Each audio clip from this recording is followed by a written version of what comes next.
बिस्मिल्लाहिर्रहमानिर्रहीम। अस्सलाम वालेकुम नाज़रीन, मैं हूँ अमशरी आरिफ हमीद भट्टी। आज लाहौर वीलॉग में बताएंगे नाज़रीन, ईरान और अमेरिका मुज़ाकरात मज़ीद पेचीदगी की तरफ जा रहे हैं। डोनाल्ड ट्रंप ने उनकी बयानात की कलाबाजियाँ और सफारती अदाब की बजाय वो अपनी आवाम को ही सीख पा हो गए हैं, क्योंकि वहाँ एहतजाज हो रहा है।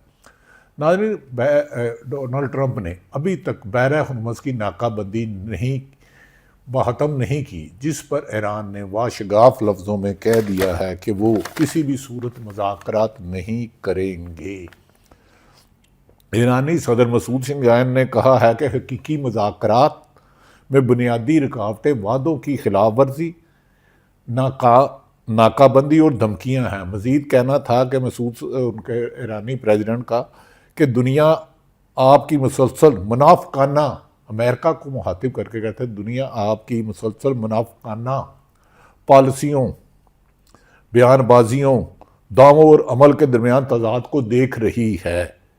ईरान हमेशा मुकालमे और मुआहदे का खैर मकदम किया है और करता भी रहेगा, लेकिन अमेरिका को मुनाफकत छूट छोड़ना होगा। दूसरी तरफ इमरान खान के लिए बेहतर की खबरें, गो कि इस हुकूमत से उम्मीद तो नहीं कि वो बेहतरी मुल्क में होने देगी। जो हुकूमत गरीब आदमी IPPs को अरबों रुपए देने के लिए आवाम के बिजली के हर तीसरे दिन बिल बढ़ा दे, पेट्रोल की कीमतों में बढ़ा दे, और तो और सूरज जो अल्लाह ने बनाई हुई चीज़ है, सूरज सोलर आप अपने पैसों के लगा रहे हैं, अपने घर के लिए ला रहे हैं, सहूलत के लिए लगा रहे हैं। सोलर को नेपरा से अब लाइसेंस लेना होगा।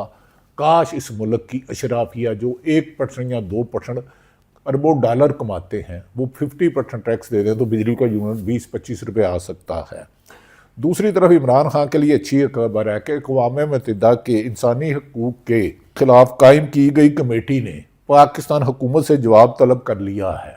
अक़वाम मुत्तहिदा की शिकायत पर एक्शन लेने के लिए यूनाइटेड नेशन का वफद लीगल काम कर रहा है। उन्होंने कहा इमरान खान को कैद तन्हाई में रखा गया है, आपने अदालती इंसाफ नहीं दिया जा रहा, जमहूरियत इंसाफ नहीं कर रही, उनको कैद तन्हाई में रखा गया, उसकी बहनों को उनसे मुलाकात नहीं की जा रही। इस दौरान उनकी और उनकी अहलिया की आंख की बनाई गई और उनके मौलजीन की बजाय फैमिली तक भी रसाई नहीं दी गई। नाज़रीन, अक़वाम मुत्तहिदा यानी कि UNO और इंसानी हकूक़ की तशद्दुद की पहले भी कई गैर मुल्की तंजीमें इसकी निशानदेही कर लिया कि पाकिस्तान में एक साबिक़ वज़ीर आज़म को, जिसका नाम इस्लामी जमहूरिया पाकिस्तान है, उसे कैद तन्हाई में 8/10 के सेल में रखना, उसकी मुलाकातें ना कराना, उसे सजाएँ देना, मिलिट्री कोर्ट कायम करना, और इस पर सवालात उठ रहे हैं। दूसरी तरफ ये भी कहा जा रहा है मौजूदा हुक्मरानों के ख़िलाफ़ चार्जशीट भरती जा रही है, क्योंकि इनसे इकॉनमी संभल ही नहीं रही। अगर UAE के पैसे हमें सऊदी अरब ना देता तो शायद इस मुल्क के हालात, इकॉनमी इस बुरी हाल है कि लोड शेडिंग 8-8 घंटे है, गैस आती नहीं, बिजली आती नहीं, लेकिन बिल दबा के डालते हैं। इससे रोज़मर्रा की अशिया में इतनी कीमतों में इजाफा हो गया, यहाँ तक कि इमरान खान की 22 तारीख को इस्लामाबाद हाई कोर्ट में अल कादर केस की हेयरिंग थी, लेकिन उस पर भी बंद करके अदालतें 3 दिन से बंद है, जुर्म 24 घंटे और अदालतें बंद। तो ये बात तो हुक्मरानों को सोचना होगी कि कल को वो अपोजिशन में होंगे तो क्या इस मुल्क को जबर, जुल्म और नाइंसाफ़ी से चलाया जा सकता है। नाज़रीन, इसकी कमेंट सेक्शन में राय दीजिएगा।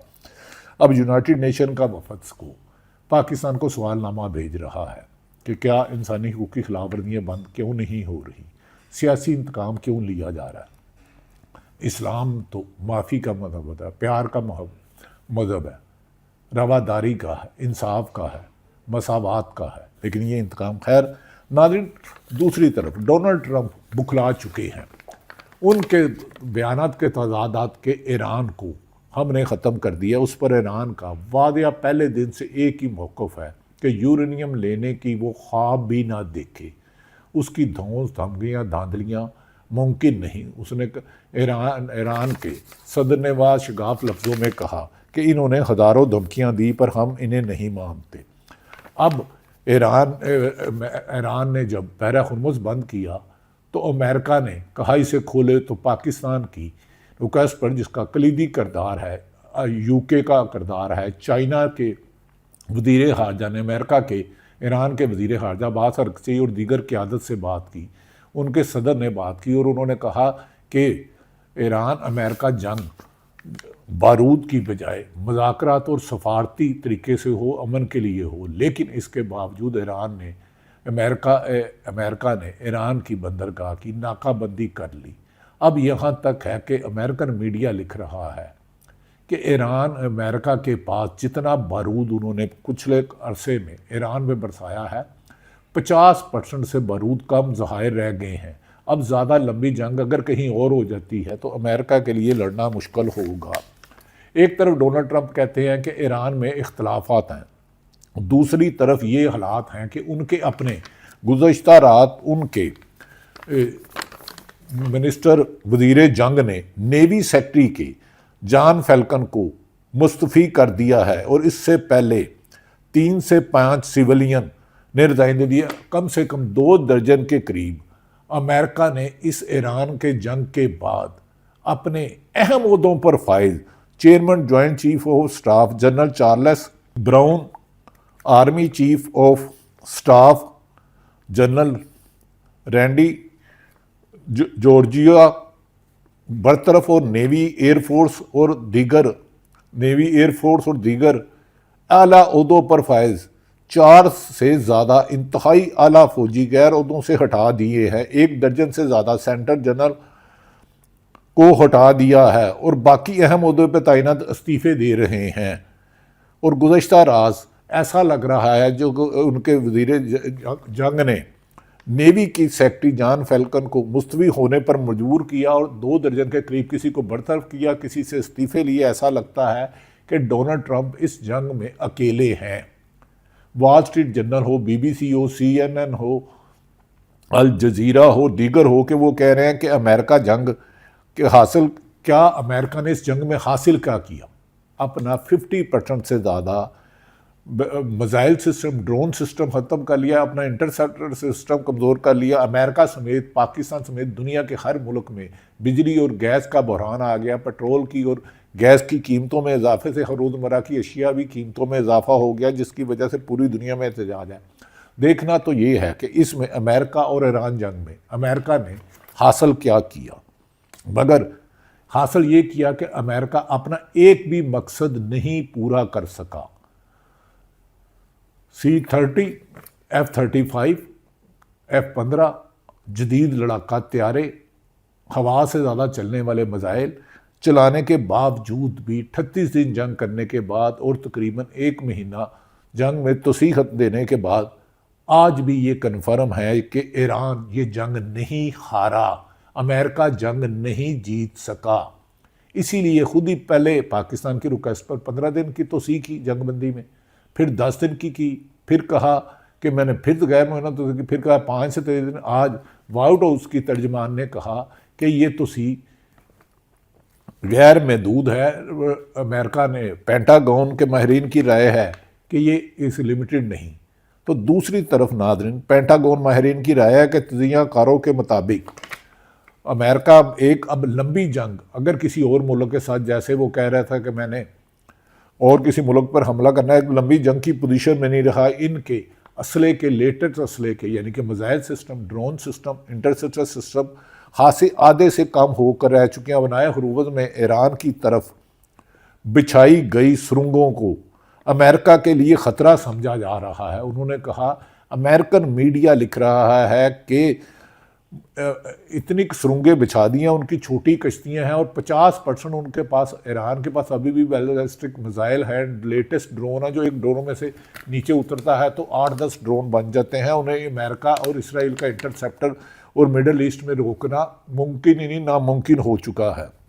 अमेरिकी मिसाइल जंग सुबान में वादिया तौर पर अमेरिकन मीडिया के मुताबिक कमी आ चुकी है और अमेरिका अगर किसी और मुल्क से, जैसे जंगों का शौक़ है, वो कामयाब नहीं हो पाएगा। मीडिया रिपोर्ट्स आया हुई हैं कि एयरफोर्स, नेवी और दीगर अहम तनसीबात और शख्सियात को बरतरफ किया जाने की वजह से अमेरिका में ये बात अब यकीनी होती जा रही है कि सदर ट्रंप जितनी देर अमेरिका के सदर रहेंगे वो सिर्फ अपना ज़िमनी इलेक्शन जो नवंबर में होना है उसको बचाने के लिए ये हरकतें कर रहे हैं और अमेरिका के लिए एक ख़तरा साबित हो रहा है। अमेरिका में बढ़ती हुई महंगाई, खलीजी ममालिक में अदम तहफ़्फ़ुज़ का शिकार, ईरान में 60-70% तबाही, उनके स्कूलों पर हमला किया गया, उनकी रेलवे ट्रैक पर पड़ गया, एटमी तनसीबात पर किया गया, लेकिन ईरान ने पहले दिन से अपने मौक़िफ़ से 1 इंच भी पीछे हटने से इनकार कर दिया। बनाया हुर्मुज़ में अमेरिकी नेवी ऑपरेशन में शामिल है।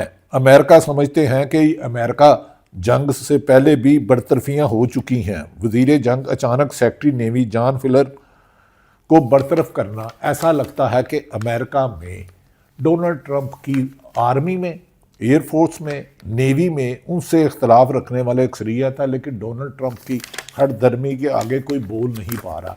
जबकि ईरान के बारे में कहा जा रहा है कि उन्होंने जो बैलिस्टिक मिसाइल बनाने हैं उससे भी लेटेस्ट मिसाइल मज़ीद उनके पास हैं, और ईरान ने कहा कि उनके पास जो छोटी कश्तियाँ हैं जो पानी से तेज़ चलती हैं, अमेरिका 6 माह भी लगा कर उनकी जो बनाए हुर्मुज़ पर सुरंगें बिछाई हैं उसे साफ़ नहीं कर सकता, आगे आने की कोशिश करेगा। गुज़श्ता रोज़ भी ईरान ने 2 जहाज़ों पर कब्ज़ा कर लिया और तीसरे पर फायरिंग की और बाद में अमेरिकी जहाज़ भागे। नाज़रीन, चीन और रशिया के वज़ीर ख़ारजा और उनके दीगर अहमद ने कहा कि अमेरिका को इस मुल्की हालात को दुनिया को तीसरी जंग के ले जाने की बजाय अमन का रास्ता और मुज़ाकरात का रास्ता बनाना होगा। पिछले 1 हफ्ते से इस्लामाबाद में दोनों ममालिक का मुंतज़र है मेज़बान होके, जिस पर पाकिस्तान के वज़ीर आज़म, फील्ड मार्शल और पाकिस्तान के डिप्टी प्राइम मिनिस्टर इसहाक डार मुख्तलिफ ममालिक से कर रहे हैं। गुज़श्ता रोज़ भी चीन से और अमेरिकन सफ़ीर से पाकिस्तानी हुमाम की मुलाकात हुई और चंद रोज़ कबल लंदन में तकरीबन 40 ममालिक के वज़ीर ख़ारजा की बुलाया गया कि बहरा हुर्मुज़ को इस जंग बंदी को रोका जाए। अगर अमेरिका ने ये चाहा तो उससे बरतानिया में, नेटो में, यूरोप में भी तेल और बिजली का बहरान आ चुका है और महंगाई का ऐसा तूफ़ान आ गया जिससे पाकिस्तान को चलाना मुश्किल हो रहा है। अमेरिका वाहिद ये जंग है जो 2026 की जो अमेरिका और इसराइल ने मिलकर की, जिसमें डोनाल्ड ट्रंप अमेरिकन प्रेसिडेंट तनहा रह गए और उनके दरीना दोस्त चाहे नेटो हो, बरतानिया हो, जापान हो, फ्रांस हो, इटली हो या दीगर ममालिक हो, उन्होंने उसका साथ देने से इनकार कर दिया। उन्होंने कहा ये जंग एक बैनुल-अक़वामी क़वानीन की जंगी वार एक्ट है, इसे जंगी क्राइम करार दिया है और इसका ज़िम्मेदार अमेरिका को करार दिया। उन्होंने कहा अगर अमेरिका दुनिया में अमन चाहता है तो यूरेनियम उनका हक है, इंटरनेशनल ऑब्जर्वर वहाँ जाके उसको चेक कर सकते हैं, लेकिन ईरान से ज़बरदस्ती यूरेनियम लेने की ख्वाहिश उनके अब्बास अरक़ची और बाकर कालिकाफ ने कहा यह ख्वाहिश ही रहेगी। अगर मुज़ाकरत करने हैं, इनका माजी धोखे देना, झूठ बोलना, धमकियाँ देना, अपनी कौम को बेवकूफ़ बनाना डोनाल्ड ट्रंप की पॉलिसी रही है। अब ईरान की तहज़ीब को ख़त्म करने की ख्वाहिश अमेरिका में, दरअसल American media, wall street journal, New York time, Washington post का कहना है कि डोनाल्ड ट्रंप इस हारी हुई बाजी को फतह का झंडा लगाना चाह रहा है जिसे ईरान मौका नहीं दे रहा, जिस पर ईरान के बाद बैनुल-अक़वामी अमूर के एक्सपर्ट भी अमेरिका की इस हठधर्मी को डरा रहे हैं। जबकि दूसरी तरफ वज़ीर ख़ारजा के तर्जमान इस्माइल बकाई ने कहा है कि अमेरिका के साथ मुज़ाकरात में शिरकत का फ़ैसला नहीं किया है जब तक इन्होंने अपनी अबनाए हुर्मुज़ पर नाकाबंदी ना खोली और इंटरनेशनल ग्रंटर ना आए। इज़ लाइक चीन, इज़ लाइक रशिया, इज़ लाइक नेटो, इज़ लाइक बैनुल-अक़वामी पाकिस्तान के किरदार को अमेरिका भी सराह रहा है, ईरान भी सराह रहा है, लेकिन उनका एक ही सवाल है कि माजी में भी इसने मुज़ाकरात के नाम पर हमले किए, हम इसके साथ किसी भी तौर पर चल नहीं सकते। उनके जो मैंने बताया है, इस्माइल बकाई ने कहा कि अमेरिका के साथ मुज़ाकरात में शिरकत के लिए फ़ैसला नहीं किया, अमेरिका मुसलसल अपना मौक़िफ़ बदल रहा है। अमेरिका नाकाबंदी जारहाना इक़दाम है, इस्लामाबाद जाना ईरान के कौमी मफाद में हुआ तो हम ज़रूर जाएंगे, हम इससे इनकारी नहीं, लेकिन अमेरिका की गारंटी कौन देगा? डोनाल्ड ट्रंप हर रोज़ जो पाकिस्तान के 9 घंटे पीछे है, अमेरिका जब उठता है तो पाकिस्तानी टाइम 5-6 बजे कोई ना कोई नया बयान दे देता है। कभी कहता है जंगबंदी हो गई, कभी कहता है ईरान को ख़त्म कर दिया, कभी कहता है एटमी ताकत बन नहीं सकता, कभी कहता है कि इसराइल पर हमला करेगा, कभी कहता है कि मैंने सुलह नहीं करनी, ये जंगबंदी में आगे नहीं करनी, और ख़ुद ही टाइम बढ़ा देता है। और अमेरिका के ट्रंप की मजबूरी है मुज़ाकरात करना, क्योंकि अमेरिकन अवाम और इंटरनेशनल सारी सुपर पावर्स में अमेरिका पर तनकीद की जा रही है। खुसूसन चीन और रशिया ने आड़े हाथों लिया है कि अमेरिका की इस हड़कदंमे की वजह से दुनिया तीसरी जंग की तरफ जा रही है। इस्माइल बकाई ने कहा कि अमेरिका की नाकाबंदी जारहाना इक़दाम है, इस्लामाबाद जाना हमारे कौमी मफाद में है, वहाँ जाएंगे। फ़िलहाल फ़ैसला नहीं किया जब तक इनकी नाकाबंदी ख़त्म नहीं होती अमेरिकन। और डोनाल्ड ट्रंप कह रहे थे कि उन्हें यकीन है कि जुमे को मुज़ाकरात हो जाएंगे। नहायत डिप्लोमेटिक सोर्सेज ने कहा ना अभी तक अमेरिका ने आने की हामी भरी है, ना ही ईरान ने। ताहम इस्लामाबाद और पिंडी में कुछ रास्ते खोल लिए गए हैं, जो अड्डे बंद किए गए थे ट्रांसपोर्ट के, उन्हें कुछ खोला है और कुछ पर अभी भी रेड जोन पर नाकाबंदी है। यहाँ तक कि गुज़िश्ता रोज़ भी सुप्रीम कोर्ट और इस्लामाबाद हाई कोर्ट को बंद रखा गया। लेकिन मुज़ाकरात के लिए पाकिस्तान के रोल पर अमेरिका और कुछ लोग तो ये दावा कर रहे हैं कि 8 जहाज़ अमेरिकन कानवाई के आ चुके हैं, जिनमें उनकी प्राइवेट गाड़ियाँ, सिक्योरिटी के अफसरान। लेकिन ईरान की वजह से, ग्रीन सिग्नल वजह से नहीं आ रहा, क्योंकि ईरान गारंटी मांग रहा है कि हम मुज़ाकरात अमन के लिए आ रहे हैं। धमकियों, धौंस से और खौफ से अमेरिका की कोई बात नहीं मानेंगे। नाज़रीन, यहाँ तक कि अमेरिका के एक जर्नलिस्ट का कहना है, डैनल बुश ने कहा है कि मंगल के अमेरिकी दारुल हुकूमत में वाशिंगटन में सफारती गहमा-गहमी का दिन था। एयरफोर्स 1 त्यारा नायब सदर जेडी वैंस और दीगर पाकिस्तान जाने में चक्कर था। लेकिन डोनाल्ड ट्रंप की अपनी वॉल स्ट्रीट जर्नल CNN के मुताबिक डोनाल्ड ट्रंप मीटिंगों में अपना टेम्परामेंट खोआते हैं और वो अपने मीडिया को और अपने ही साथियों को लातेदार तरीके से नौकरियों से निकाल चुके हैं।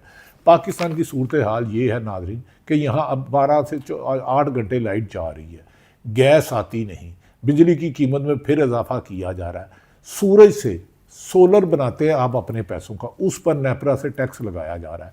हमें तो खौफ है कि अशराफिया से टैक्स लेने में नाकामी पर कहीं ये हर इंसान के, मेरे आपके, पाकिस्तान के 25 करोड़ सांस लेने पर टैक्स लगा दे तो गरीब आदमी तो मौत को तरजीह देगा, इनकी रकमें नहीं पूरी कर सकता। जबकि FBR और एक्सपोर्ट बिजली की इतनी लोड शेडिंग है कि हमारा 46,000 मेगावाट का यूनिट का IPPs को अरबों रुपए गरीबों का खून निचोड़ के उनको बिलों में देते हैं, लेकिन सोलर पर टैक्स लगाते हैं। ये हुक्मरान भूल गए हैं कि 5-5, 6-6 बारियाँ ले रहे हैं, लेकिन आवाम गरीब से गरीब तर हो के अपनी तालीम, सेहत और रोज़गार से महरूम है और इनकी प्रॉपर्टी अरबों रुपए बैरून मुल्क है।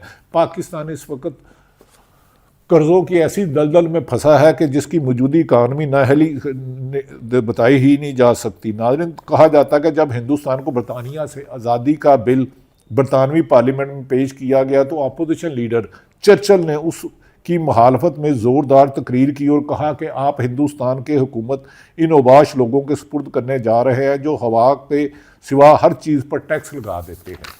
ये टैक्स गालबन, ये अदनान आदल हैं, जर्नलिस्ट हैं, गैर जर्नलिस्ट नगारा, उन्होंने ट्वीट किया कि हिंदुस्तान के बरतानिया राज से पर टैक्स लगाते हैं, तो पाकिस्तान में अगर सांस लेने पर टैक्स लग गया तो ताकतवर आदमी तो गरीब के सांस लेने पर भी पाबंदी लगा देगा। और इस मुल्क में तो जीना तो है ही मुश्किल, तदफीन भी मुश्किल है। कब्र के पैसे भी 50,000 से ज़्यादा हो गए और जिस मुल्क में 50% आबादी खत्े गुर्बत से नीचे रहती हो, एक वक्त की रोटी ना खानी हो, अगर उस मुल्क में आइन और कानून की हुक्मरानी को यकीनी ना बनाया गया और बेसिक जो मिडल क्लास है, गरीब क्लास है, इनके लिए तलीम, सेहत की, रोज़गार की फरहमी को आइन और कानून के मुताबिक यकीनी ना बनाया गया तो अवाम का लावा किसी भी वक्त अशराफिया के लिए फट सकता है। इससे बेहतर ये है कि ये वक्त भी गुजर जाएगा, अपनी इस्लाह कर ली जाए, तमाम पाकिस्तानी मुल्की मफाद में सोचे और पाकिस्तान की इकानमी को अपने पाँव पे खड़ा किया जाए। कर्ज़ों की दलदल और सूद की दलदल से तबाही है। पाकिस्तान जिंदाबाद।